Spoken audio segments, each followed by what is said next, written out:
Desde, se non teño mal os dados, desde 2018, un dos poucos, non o único, xornalista occidental que relata o conflito entre Rusia e Ucraína no lado do Donbass, no lado pro-ruso. Ten publicou recentemente a respecto da súa experiencia un libro que se chama Guerra al Este, 8 meses no Donbass. E, bom, máis ou menos, creo que grande parte do público xa esteve noutras intervencións do Bruno e tal, entón, máis ou menos, acho que todos coñecemos, máis ou menos. E nada, sen máis, cedo a palabra a Bruno para que nos explique a súa experiencia. Eu não sei se conseguem ouvir assim, ou se tem que aproximar mais ou não. Está bem. Está bom. Pronto, queria agradecer em primeiro lugar o convite do Centro Social. Naturalmente para mim é importante estar na Galiza uma vez mais, um povo pelo qual também tenho grande carinho e apreço, não só porque falamos a mesma língua, mas também porque também tenho uma história familiar, porque fui criado por uma transmontana perto da Raia, com a Galiza, e portanto há toda uma história por trás de tudo isto. E queria agradecer a vossa presença. Dizia aqui o companheiro que alguns de vocês já estiveram de alguns debates onde eu participei. Eu estava a pensar, se calhar tudo o que eu vou dizer já sabem, mas para dizer que de facto nos últimos anos houve muita coisa que mudou no plano internacional, e se eu comecei por vir à Galiza para falar apenas do Donbass e da guerra na Ucrânia, hoje em dia há uma panóplia de temas que são inquestionavelmente importantes para serem tocados em qualquer debate. Nós tivemos acontecimentos que pensávamos que não eram possíveis. Dou o exemplo da queda de Bashar al-Assad na Síria e o impacto que isso teve em toda a região, nomeadamente as consequências para aquilo que é chamado como o eixo da resistência, e naturalmente o enfraquecimento das resistências, fosse no Líbano com o Hezbollah, fosse na Palestina com as forças lideradas pelo Hamas, mas que têm outras organizações que também combatem ao seu lado, e naturalmente isto tem tido um efeito dominó naquela região. Naturalmente o caso que eu acompanho mais proximamente é a guerra na Ucrânia, e eu creio que a guerra na Ucrânia acabou por desencadear uma alteração significativa naquilo que é o desenvolvimento da geopolítica no nosso planeta, porque havia fenómenos que nós podíamos dizer que eram previsíveis. Nós sabíamos que o poderio económico dos Estados Unidos estava em declínio, não pensávamos que houvesse estes desenvolvimentos tão rápidos e tão repentinos. Naturalmente, para além deste desenvolvimento geopolítico em termos de divergência, digamos assim, naquilo que é a construção de polos alternativos, como por exemplo os BRICS, que podem constituir, digamos assim, uma ameaça à hegemonia económica dos Estados Unidos, mas simultaneamente fenómenos políticos no Ocidente que nos deviam preocupar muito, como é o crescimento da extrema-direita. No caso do meu país, naturalmente com grande gravidade, porque acabamos de assistir a uma força de extrema-direita a chegar à segunda força em deputados no Parlamento português, e com todas as ameaças que isso significa para aquilo que foram as conquistas da Revolução Portuguesa em 74, para a Constituição, que reflete o conjunto de direitos que foram conquistados nesse período, e naturalmente todo o ataque aos trabalhadores, às mulheres, aos imigrantes, aos comunistas e aos antifascistas, todo o discurso que está a ser radicalizado e que põe em perigo a nossa existência coletiva. Diria eu que o meu desejo de ser jornalista era justamente poder mostrar aquilo que acontece no mundo, mas particularmente dar voz às pessoas que não têm voz, às organizações que são marginalizadas, estar do lado dos mais fracos, enfim, aquilo que eventualmente nos faz todos estar aqui e estarmos na luta é também esse princípio de estarmos do lado da justiça social, do progresso, da paz, da solidariedade, do antifascismo, etc. E, portanto, ao longo do meu trabalho, estive em diferentes cenários.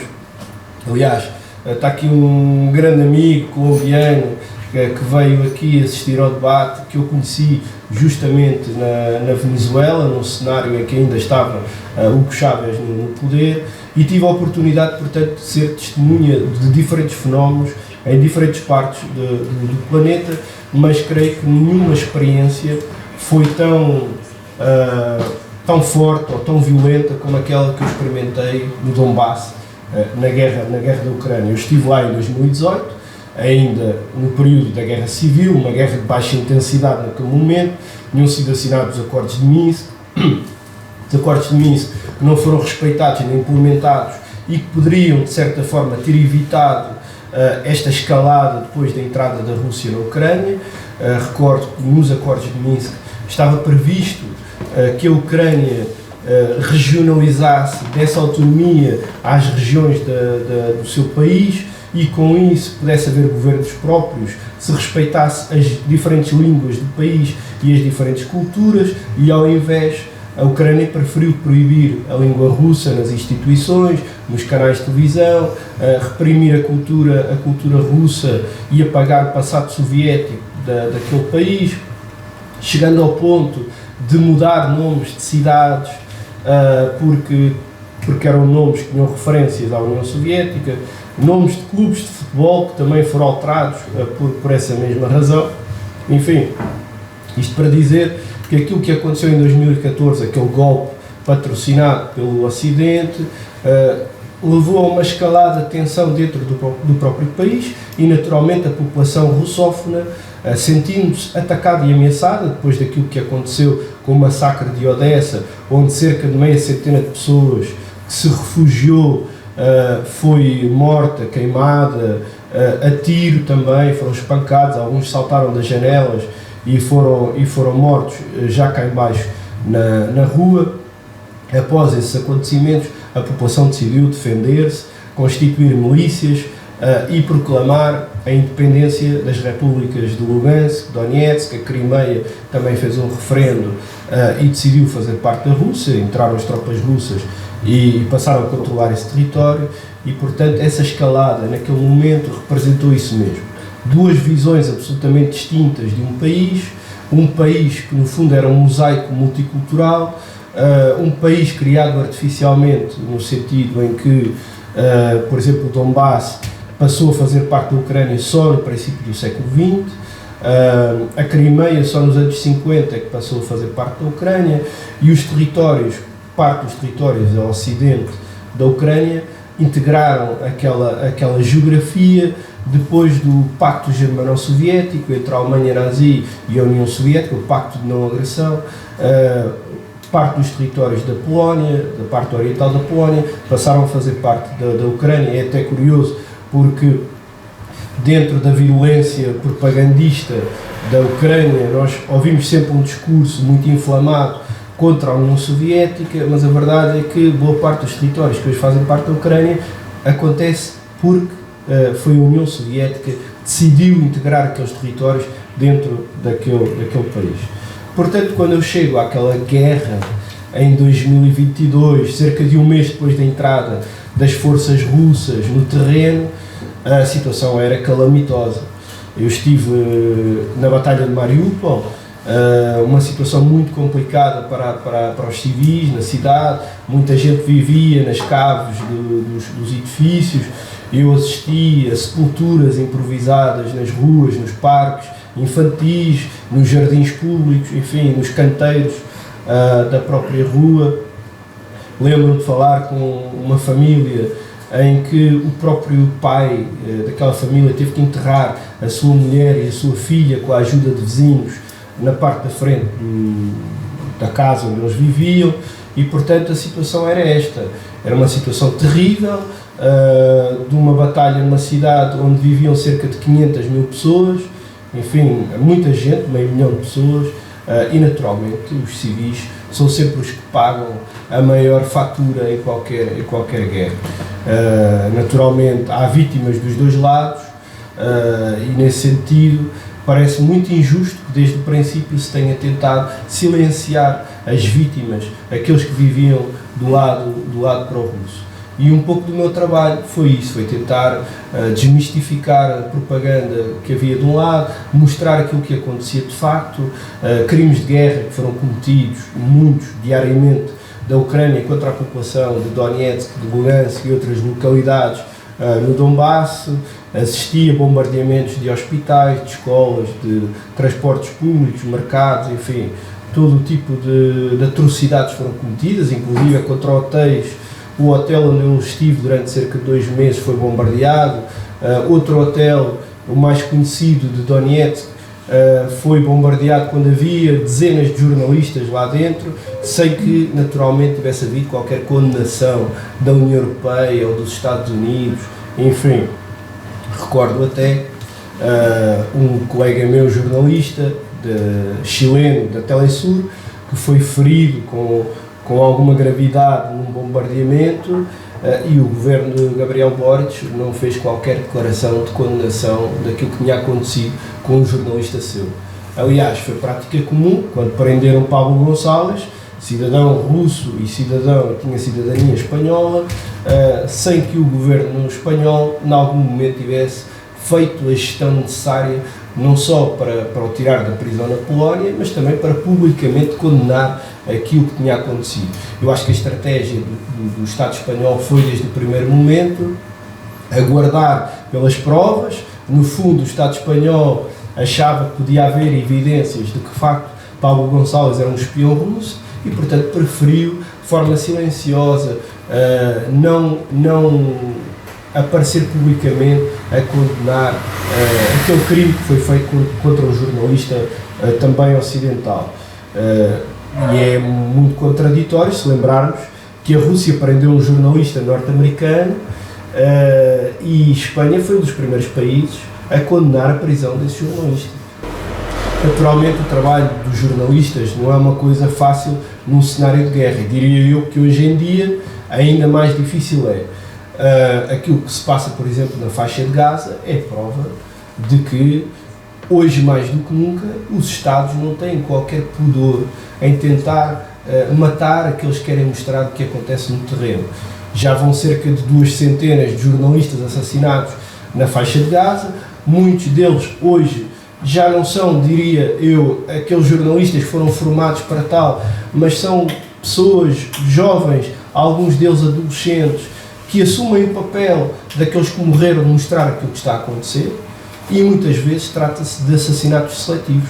Pessoas que têm câmaras, que têm coletes com indicação de prece e que são atacados por drones, por mísseis, e nós sabemos que o objetivo de Israel, da mesma forma que não deixa que nós, jornalistas ocidentais, entremos em Gaza, o objetivo é silenciar todo aquele que quer mostrar os crimes, o genocídio que acontece na Palestina. E no Donbass, embora a comparação não seja a melhor, porque são situações absolutamente diferentes, a verdade é que o trabalho também não foi o mais fácil. Para além de Alejandro Kirk, eu conheci vários colegas jornalistas que foram mortos. Um deles trabalhou várias vezes comigo, Nikita Tsitsagi, um jornalista de São Petersburgo que tinha apenas 26 anos e que acabou por morrer vítima de um ataque de um drone ucraniano. Ele estava vestido e devidamente assinalado como jornalista, sem que tivesse havido qualquer condenação por parte da chamada comunidade internacional sobre este crime. Naturalmente, o nosso foco foi sempre mostrar a vida dos civis, pelo menos da minha parte, até mais do que mostrar aquilo que se passava a nível militar. A minha preocupação era tentar fazer um retrato daquilo que era o dia-a-dia, a vida daquelas pessoas que viviam no Donbass. E quando eu fui, também fui com o objetivo de tentar perceber melhor se de facto aquela população se sentia pró-russa, se era maioritariamente russófona, enfim. Nós queremos sempre contrastar na prática, no terreno, se aquilo que nos dizem é verdade ou não. Eu em Lugo, no Centro Social Madi Lever, eles tinham um desenho do Castelau, que é um célebre desenho em que está um velho e uma criança à beira do rio Minho, e a criança pergunta ao velho: e aqueles do lado de lá são mais estrangeiros que os de Madrid? E de facto, quando eu atravessava a fronteira entre a Rússia e o Donbass, eu não via qualquer diferença. Falavam a mesma língua, professavam a mesma cultura, praticamente do ponto de vista da religião são todos cristãos ortodoxos. Naturalmente há gente de outras culturas, porque durante o período da União Soviética, o período mais, digamos, mais áureo da indústria no Donbass, da extração de carvão e da produção de material metalúrgico, veio muita gente de outras latitudes para trabalhar no Donbass, da Bielorrússia, da Ucrânia, enfim, de outras partes da União Soviética, mas de facto a maior parte da população sente-se russa, e diria eu até que, se nós olharmos para os registros eleitorais desde o fim da União Soviética, a maior parte dos partidos vencedores nas eleições eram pró-russos, ou era o Partido Comunista da Ucrânia, que também tinha uma leitura pró-soviética dos acontecimentos.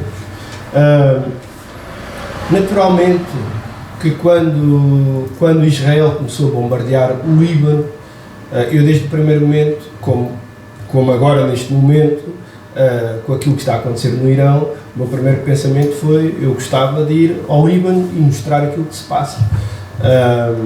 Havia muitos jornalistas em Israel, do Ocidente, em Tel Aviv, enfim.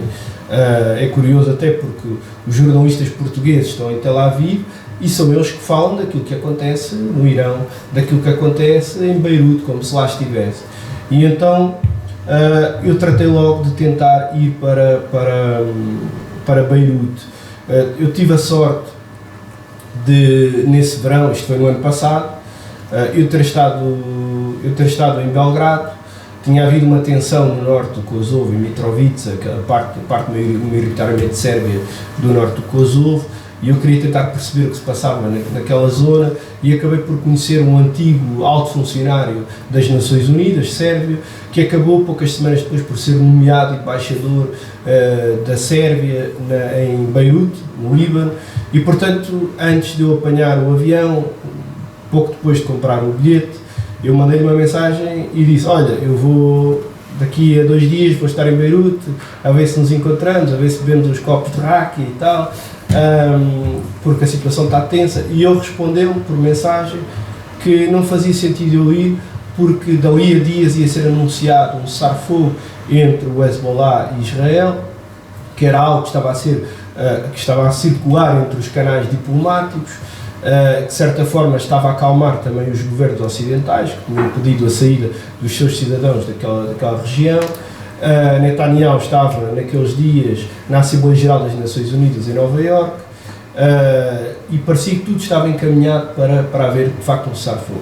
Mas eu já tinha o bilhete comprado e queria conhecer aquilo que se passava no terreno, e apanhei o avião e fui para Beirute. Quando cheguei, faço aquilo que qualquer jornalista faz: comprar um cartão para o telemóvel, encontrar um hotel, tentar perceber qual é que é a melhor forma de me deslocar no terreno, ver se é preciso alguma acreditação das autoridades para trabalhar. No dia seguinte, de manhã, fui ter uma reunião com jornalistas da Rádio Voz do Povo, uma rádio que é próxima do Partido Comunista Libanês, e que me iam ajudar a meter dentro de uma ambulância e ir para o sul do Líbano para poder ir a um hospital em Nabatia para falar com feridos, civis feridos naquela zona, porque aquela era a zona mais bombardeada naquele momento por Israel. Só que nessa mesma tarde, foi um bombardeamento brutal que nós ouvimos de todas as partes da cidade, uma explosão enorme, gritos na rua, e então Israel anunciou que tinha atacado o bunker onde estaria escondido Hassan Nasrallah e outros altos dirigentes do Hezbollah. Naturalmente, esta é uma das provas em como Israel não tem qualquer pejo em estar envolvido numa negociação e ao mesmo tempo matar o outro lado.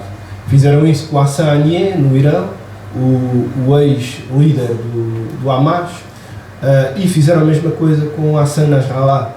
Ou seja, enquanto negociavam, enquanto o próprio Hezbollah estava reunido para discutir as condições da negociação, Israel decidiu matar a cúpula da direção do Hezbollah. Naturalmente, nas primeiras horas nós não sabíamos, não havia qualquer confirmação se de facto estava ou não morto Nasrallah. Nós fomos para o bairro onde estava o bunker, havia muita destruição, bombeiros, enfim, gente do Hezbollah. Nós fomos expulsos do local, aliás todos os jornalistas foram expulsos do local, incluindo a televisão próxima do Hezbollah, que para nós era um sinal de que alguma coisa grave tinha de facto acontecido. E depois no dia a seguir, por volta da hora do almoço, eu estava na varanda do meu quarto do hotel e de repente começo a ouvir gritos na rua, um choro, uma coisa como eu nunca tinha ouvido na minha vida, ou seja, esta sensação que toda a gente na rua está em choque, e tinha sido a notícia, a confirmação do Hezbollah de que tinha morrido Hassan Nasrallah. Foi um choque para a população xiita. Vocês podem ter uma ideia de que num primeiro momento a população do sul do Líbano fugiu toda para Beirute.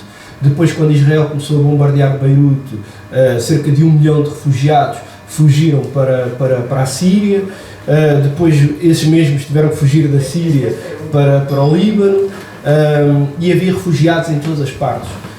Gente que dormia nas varandas das casas, porque as casas estavam sobrelotadas, gente que dormia nas ruas, enfim, nas escolas, em todas as partes. Havia milhares de pessoas nas ruas que não tinham casa, não tinham onde ficar. E essas pessoas eram sobretudo xiitas, e naturalmente era uma população que estava em choque, porque olhavam para Hassan Nasrallah como o seu pai, o seu herói, enfim, uma figura simultaneamente religiosa, mas ao mesmo tempo política, que corporizava nele toda aquela coletividade que era a comunidade xiita no Líbano, que é a comunidade mais pobre daquele país, já por si, e que se sentiu naquele momento ainda mais indefesas. E portanto, a partir daí foi uma escalada permanente.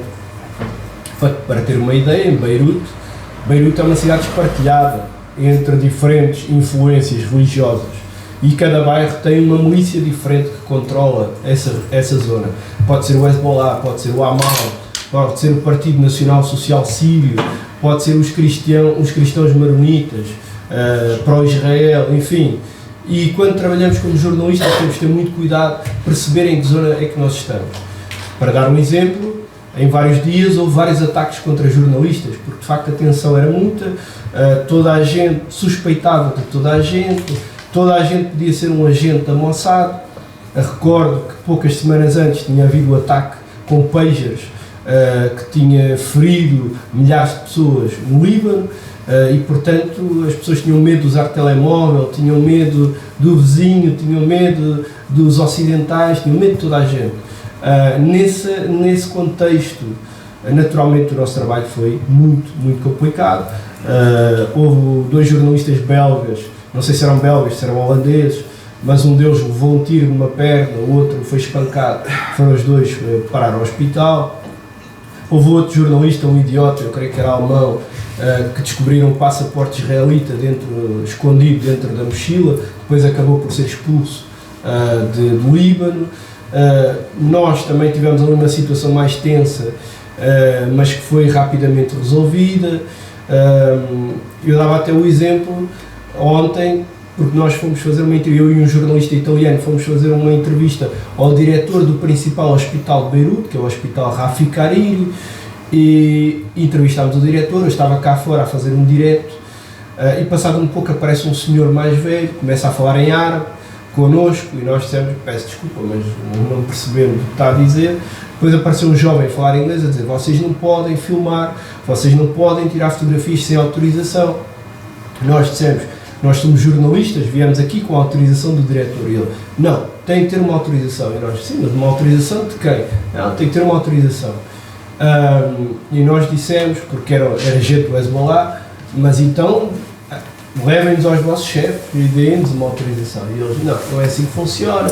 Enfim, acabámos por ter ali um contacto agradável, eles foram simpáticos connosco, deixaram-nos ir embora, mas nesse mesmo dia à noite houve um bombardeamento sobre Beirute outra vez, e foi um bocado caótico, porque nós chamámos o táxi para ir até esse local, e ao mesmo tempo que íamos no caminho, nós víamos as traçadoras antiaéreas libanesas, do Hezbollah dispararem, e ao mesmo tempo havia gente do Hezbollah a festejar com metralhadoras porque o Irão estava a bombardear Tel Aviv naquele exato momento, e quando chegámos ao sítio havia um prédio em chamas, apareceu um tipo do Hezbollah de cara tapada, pedimos os documentos e deixou-nos passar. Mas logo a seguir vemos um tipo a correr também com a cara tapada, Kalashnikov, vem ter ao pé de nós, baixa a máscara e diz: vocês lembram-se de mim? Eu fui o tipo que de manhã disse que vocês não podiam trabalhar sem autorização. E então chateou-se muito connosco, obrigou-nos a apagar essas filmagens. Mas isto para dizer que nós, para trazermos informação, temos que correr riscos, mesmo sem autorização, mesmo às vezes fazendo o que não devemos, tentando furar o máximo possível para conseguir estar no sítio onde as coisas acontecem. Em Beirute foi de facto muito complicado, até porque o Hezbollah muitas vezes não nos deixava chegar aos sítios dos bombardeamentos. Isso está a acontecer agora com o Irão e com Israel. Ambas as partes não permitem filmagens sobre os sítios bombardeados, tanto um lado como o outro, e de facto assim é muito difícil trabalhar. Hoje em dia há uma mudança de paradigma na própria guerra, na forma como se comunica. Se antigamente os exércitos de cada lado precisavam de jornalistas para passar a sua narrativa, a sua propaganda, hoje em dia, através das redes sociais, dos canais no Telegram, já não precisam de jornalistas. Basta serem eles a fazer vídeos, a escreverem textos, e essa parte fica imediatamente resolvida. Mas para terminar, porque eu acho que era melhor podermos conversar todos, se houver perguntas, do que estar eu aqui durante mais de meia hora a falar. Quando foi a guerra do Vietnã, o papel dos jornalistas foi fundamental no Vietnã, porque foram os jornalistas que mostraram as atrocidades dos Estados Unidos sobre o povo vietnamita. E então, quando foi a Guerra do Golfo, os Estados Unidos decidiram proibir o acesso dos jornalistas àquilo que acontecia, cedendo o acesso apenas aos jornalistas que fossem incorporados dentro daquilo que era o trabalho militar. E com isso conseguiam condicionar aquilo que queriam que os jornalistas vissem. Naturalmente, isso acontece também hoje em dia, da mesma forma que quase todos os jornalistas que trabalharam do lado pró-russo do Donbass estão numa lista que se chama Mirotvorets, uma página da Ucrânia em que mete uma lista de inimigos a abater. Cada vez que uma pessoa daquela página é morta, aparece a foto com uma cruz e a dizer eliminado, e lá estão muitas figuras, altas figuras da cultura, inclusivamente jornalistas, políticos, músicos, enfim, todo aquele que não ceda à propaganda ucraniana é taxado imediatamente de pró-russo e, portanto, é o inimigo do Estado e da segurança do Estado. E, nesse sentido, eu acho que nos últimos anos, nós, jornalistas e outras figuras que têm tentado mostrar aquilo que se passa no terreno, temos sofrido muitas ameaças. Em Portugal, logo no início, eu recordo que houve uma mulher em Braga, que tinha uma russa, que tinha uma loja e que tinha uma bandeira russa na loja, porque era russa, enfim. Foi um grupo de ucranianos que lhe pediu para tirar a bandeira, ela disse que não ia tirar a bandeira, e eles agrediram-na, ela foi parar ao hospital, não aconteceu nada. O professor de russo da Universidade de Coimbra foi acusado de fazer propaganda putinista por ter fotos do Kremlin nas aulas, e foi demitido pela direção da universidade. Houve uma grande solidariedade com ele, mas houve um conjunto de ataques, de ameaças, de perseguições em Portugal e em outros países, a todos aqueles que defendessem uma visão alternativa daquilo que acontecia no terreno. Eu próprio fui atacado por membros do governo português, do anterior governo, por figuras, escritores, jornalistas, enfim, pela extrema-direita ucraniana, naturalmente, que tentou boicotar a saída do meu livro, ameaçando, fazendo protestos contra a apresentação do livro. Em Coimbra tentaram invadir a apresentação do livro. não tiveram muita sorte, porque de facto houve muita gente ali que resistiu à entrada dessas pessoas, mas isto para dizer que eu acho que a liberdade de expressão está mais ameaçada do que nunca, não só por este caso em concreto da Ucrânia, isto é apenas um sintoma dos tempos que nós vivemos, mas eu acho que mais do que nunca nós temos que estar dispostos a lutar não por aquilo que a União Europeia chama o nosso modo de vida, a nossa democracia, os nossos princípios, mas lutar pela defesa dos nossos direitos coletivos, que conquistámos com a luta, direitos dos trabalhadores, das mulheres, dos imigrantes, enfim, tudo aquilo que nos querem derrubar com o crescimento da extrema-direita, e eu acho que essa é a luta do nosso tempo. Vai ser a luta do nosso tempo, a resistência contra a tentativa de esmagar-nos e esmagar a nossa existência coletiva, e portanto acho que eu, sendo jornalista, também defendo todos aqueles princípios que nos fazem humanos e nos fazem solidários enquanto coletivo, e nunca vou deixar de defender aquilo que é o mais importante, que é a solidariedade, a justiça social, a defesa de uma sociedade antifascista e, naturalmente, em que não haja diferenças e sejamos todos iguais em direitos e em deveres.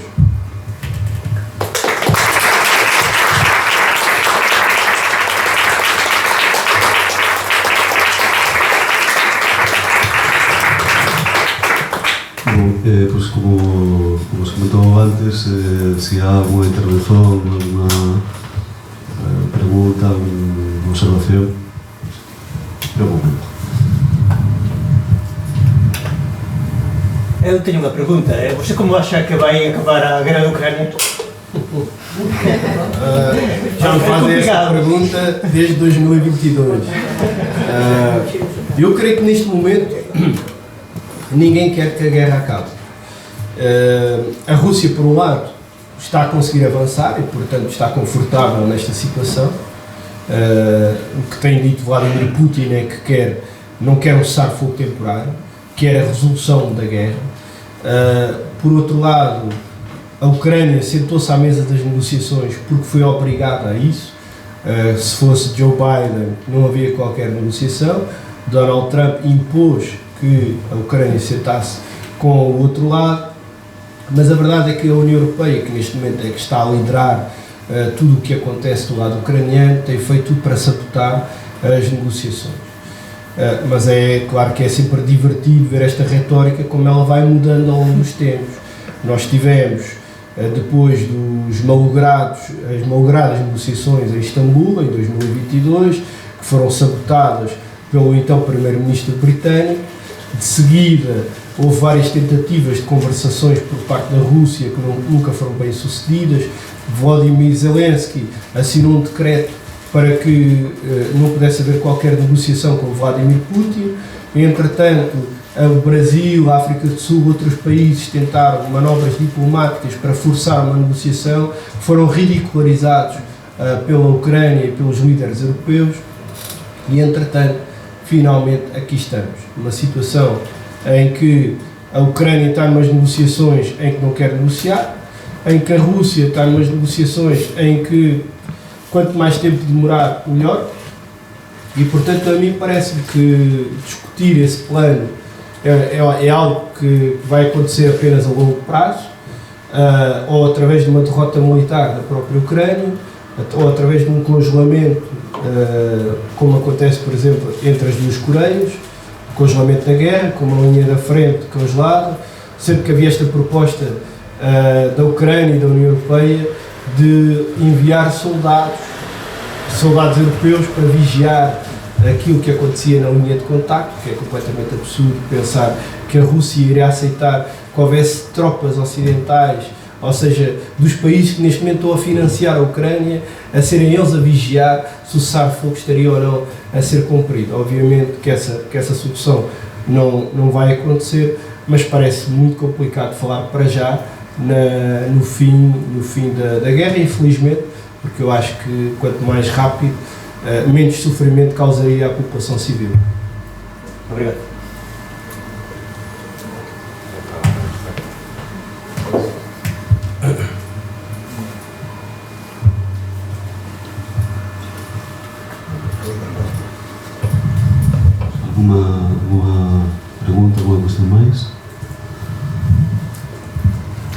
Te vou a preguntar que o que te levou a arriscar a vida e meterte en este embrollo de ser corresponsal de guerra, non? Pues eso, simplemente eso. Mas está a falar de eu arriscar a vida. Sí, como te metiches nesto de ser corresponsal de guerra? Eu acho que primeiro sempre quis ser jornalista. E desde pequeno que lia muita literatura que me conduzia um pouco a isto, a gostar de ler Hemingway, a ler outras figuras, Kapuscinski, grandes repórteres, John Reed, enfim, Louis Bryant, todos aqueles foram acompanhando revoluções, guerras, enfim. E acho que naturalmente sempre tive um grande interesse em tentar entender o que estava por trás dos conflitos. Conflitos, guerras, revoluções, todos os grandes períodos convulsos em cada país e entre países. E, por exemplo, em 2017 eu estive na Colômbia com as FARC e foi também uma experiência bastante forte, no sentido em que pude finalmente contrastar um conjunto de preconceitos que existiam em relação à guerrilha e que na sua maioria eram falsos, mas que eram disseminados aqui no Ocidente como se fossem a verdade mais absoluta, e nesse sentido acho que foi uma boa experiência, porque contactei com homens e mulheres, muitos deles camponeses, pobres, quase analfabetos, muitos deles aprenderam a ler e a escrever na guerrilha, e só essa experiência de poder estar um mês entre aqueles homens e aquelas mulheres foi também fundamental, explotou esse interesse em querer conhecer melhor no terreno aquilo que acontecia em várias zonas de conflito. Em 2018, no ano a seguir, fui para o Donbass pela primeira vez. Foi quase uma casualidade, porque eu fui com a caravana antifascista, liderada por Banda Bassotti, e estive lá cerca de uma semana, onde pude fazer contactos, conheci muita gente, sindicalistas, militares, enfim, civis também, e acabei depois, em 2022, por usar esses contactos para regressar ao Donbass. Se me perguntares se não é demasiado arriscado, eu acho que claro que é arriscado, mas simultaneamente acho que nos dá prazer poder estar num sítio onde a história está a acontecer e onde simultaneamente tu podes fazer a diferença ao mostrar aquilo que acontece numa perspectiva mais democrática, mais ligada àquilo que acontece no terreno. Quando eu fui em 2022,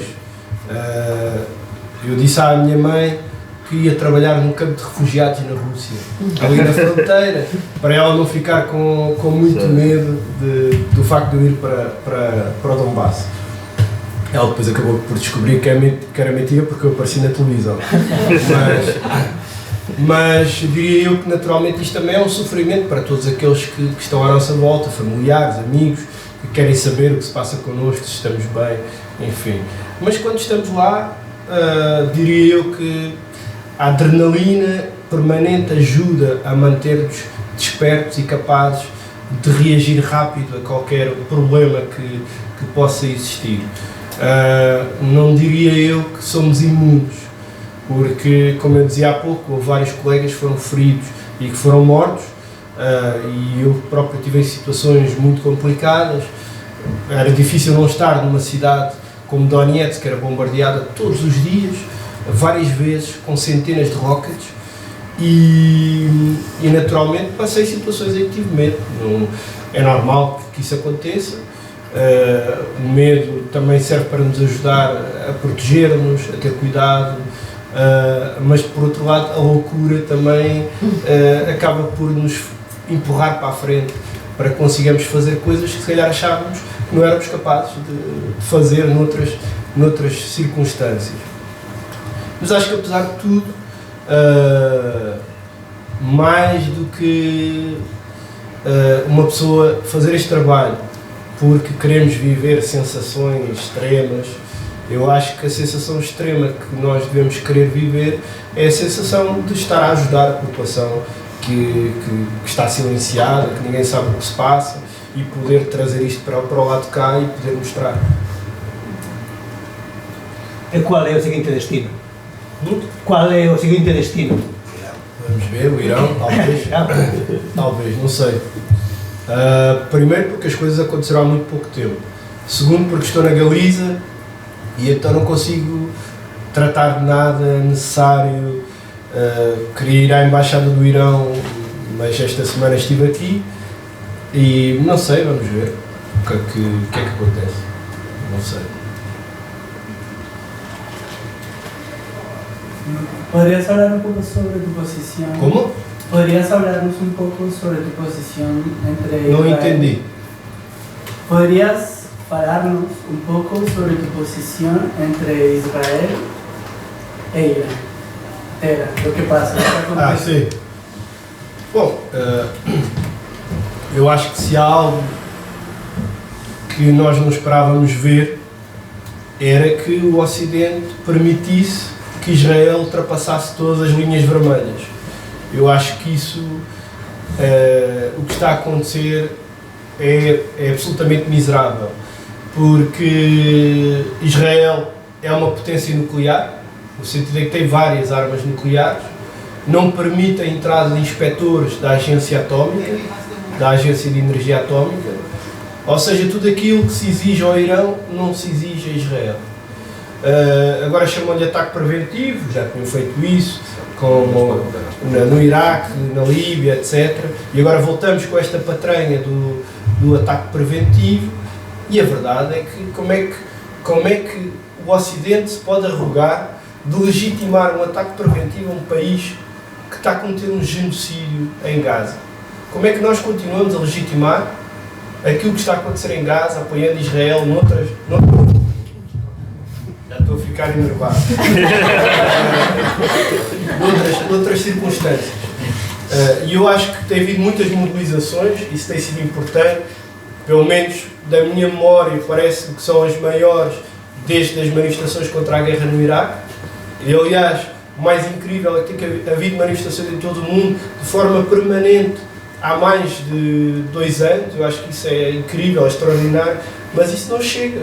Nós vemos que são inamovíveis, fazem o que querem, assassinam dirigentes de outros países de forma seletiva, conseguem fazer atentados massivos com o ataque dos pagers no Líbano, assassinam pessoas esfomeadas numa fila para conseguirem pão. Ou seja, é-lhes permitido tudo e mais alguma coisa. E eu já disse várias vezes, não sou eu, mas muitas outras pessoas, que Gaza é o cemitério do direito internacional. E eu acho que Gaza não só é o cemitério do direito internacional, como é o cemitério das instituições internacionais. A incapacidade de parar aquilo que está a acontecer é algo atroz. Houve agora há uns dias uns ativistas, creio que foi em Inglaterra, que sabotaram uns aviões, não sei se iam levar material militar para Israel, mas diria eu que de facto, se calhar estas pequenas ações são as únicas que podem ajudar de alguma forma o povo palestiniano. Naturalmente nós temos que continuar mobilizados nas ruas, a denunciar aquilo que acontece, a pressionar os nossos governos, mas a vergonha na cara é muito pouca desta gente e, portanto, às vezes temo que possa acontecer com os palestinianos aquilo que aconteceu, por exemplo, com a população arménia no princípio do século XX, com os turcos, e que não sejamos capazes de parar esta barbárie, que só acontece porque existe Estados Unidos. Porque se os Estados Unidos não tivessem o poder que têm hoje, naturalmente Israel enquanto Estado não existia sequer. E se muitos de nós, na esquerda, no passado discutimos sobre a questão de um Estado, 2 Estados, hoje em dia parece muito claro que o único Estado que não permite que existam 2 Estados é o Estado de Israel. Não são os palestinianos. Os palestinianos não têm capacidade, hoje em dia, militar, para impedir que exista o Estado de Israel. Mas é o Estado de Israel permanentemente impede a existência do Estado palestiniano. Nesse sentido, naturalmente, eu acho que a derrota do Império é absolutamente necessária para parar tudo aquilo que acontece, não só no Médio Oriente, mas também noutras zonas do mundo. E eu acho que Israel está a provar do próprio veneno, É curioso porque agora o Irão, no outro dia, conseguiu acertar num hospital, queria atingir vários alvos militares da inteligência israelita e houve um hospital que ficou semi-destruído. E os israelitas disseram crime de guerra. Não é? Claro que é um crime de guerra. Parece que o Irão, acho que foi ontem, também atacou uma televisão israelita. Outro crime de guerra. E parece que os israelitas só percebem que é um crime de guerra quando são atacados. Portanto, se calhar o Irão tem que atacar mais coisas para os israelitas irem assumindo que atacar hospitais, atacar escolas, atacar televisões são crimes de guerra.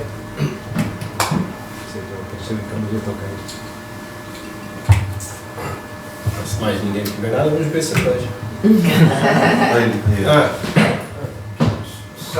Em relação a estes novos elementos, como o Camilo também falou aqui em particular desta questão entre Israel e o Irão, como é que vês o envolvimento ou não envolvimento de outras potências como a China, como a Rússia também nestes conflitos, e qual é o perigo da escalada que pode ter este conflito, não é?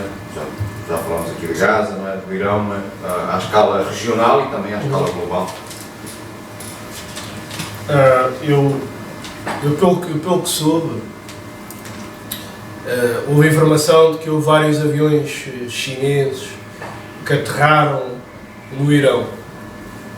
Não se sabe o que é que traziam aqueles aviões. O que sabemos é que o Irão é um aliado da China e que é uma peça-chave fundamental naquela região por onde passa o comércio mundial. E naturalmente não parece que nem a Rússia nem a China estejam dispostos a perder mais um aliado naquela região. Eu creio que a Rússia não está em condições de dar grande ajuda neste momento, ainda assim estão em permanente contacto, isso foi assumido por Vladimir Putin. Eu creio que os chineses, silenciosamente, podem estar a dar ajuda aos iranianos. Houve também uma informação de que os chineses, através da sua inteligência, estavam a ajudar o Irão a escolher os alvos, a atacar. Também não sei se é certo ou não. Para além disso, não tenho tido condições estes dias para acompanhar de uma forma mais devida aquilo que acontece, mas parece-me que é absolutamente necessário que esses e outros países se envolvam na defesa da soberania do Irão. Porque, claro que a discussão aqui é sobre se o Irão deve ter ou não deve ter armas nucleares. Eu sou defensor de que nenhum país devia ter armas nucleares. Naturalmente que, havendo armas nucleares, os países que são acossados pelo imperialismo têm sempre a tentação de obter arma nuclear. Aconteceu isso com a Coreia Democrática, que decidiu que a melhor solução para se defender era ter uma arma nuclear. E essa proliferação é um perigo. É um perigo porque cada vez que há uma escalada, põe-nos a nós, a humanidade, cada vez mais perto da extinção. E eu acho que eventualmente a ajuda do Irão e da China e da Rússia, podem ser fundamentais para que os Estados Unidos percebam que não é boa ideia intervir diretamente na guerra. Eu acho que o Irão volta às negociações pode ser um sinal positivo, e acho que os Estados Unidos não se vão atrever a mudar o regime, porque mudar o regime exigia uma intervenção direta no terreno, e não me parece que Donald Trump tenha vontade de ter uma aventura como aquela que os americanos tiveram no Iraque ou no Afeganistão. Primeiro porque o Irão tem o dobro da população do Iraque e do Afeganistão juntos, e tem o seu território é muito maior que esses dois países juntos. E tem um poderio militar também infinitamente mais capaz do que esses dois países. Eu acho que seria uma aventura muito arriscada que o exército americano se metesse no Irão. Mas diria eu que também ao mesmo tempo vemos que Israel é de facto um tigre de papel, porque tanto parecia o exército mais capaz do mundo, mas está a poucos dias de gastar o seu arsenal de autodefesa. E por isso há cada vez mais mísseis iranianos que conseguem acertar nos alvos. E simultaneamente parece cada vez mais óbvio, aquilo que já sabíamos, que é Israel sem os Estados Unidos e não são nada.